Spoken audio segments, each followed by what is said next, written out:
Come into my world. Let your mind roam free. Float through your emotions with me. A journey to mental well-being.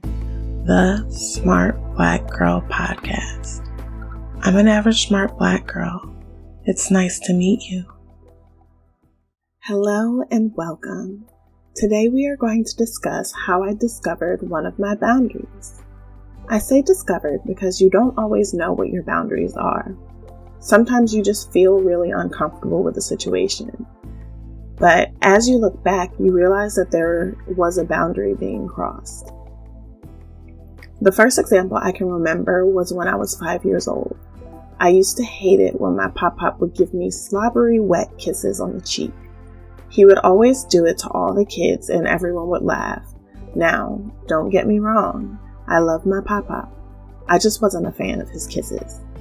But when he tickled me and called me amplifier, I thought it was fun and hilarious. But back to boundaries. I did not want kisses from adults, let alone a slobbery one. This was a boundary that I found when I was very young. Of course, at the time, I didn't know that it was a boundary per se. I just knew that I was going to be very clear that I did not like this behavior. On to the second example. I learned that I do not like my face touched at all. This time, I rediscovered this boundary in college. I had a friend who was basically like a brother to me, and one day we were playing around and he put both of the palms of his hands on my face. I did not like that at all, and for the first time, I had to explain why. Now, in my mind, I had to process all of those reasons. Some of those reasons included, I don't know where your hands have been.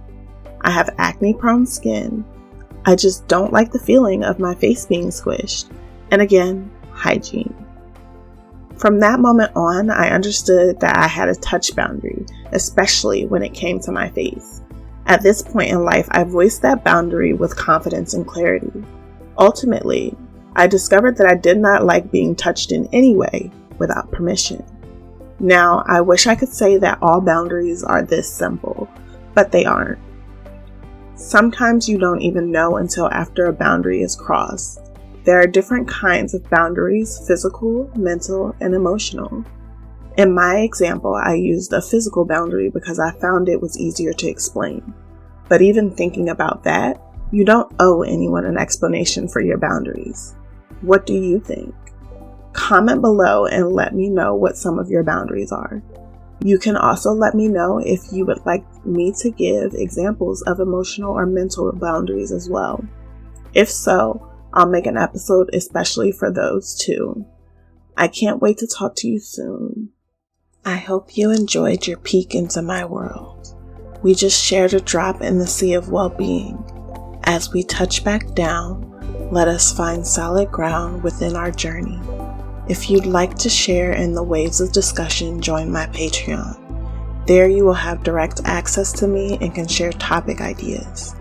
Thanks so much for listening, my lovely smart particles. Bye.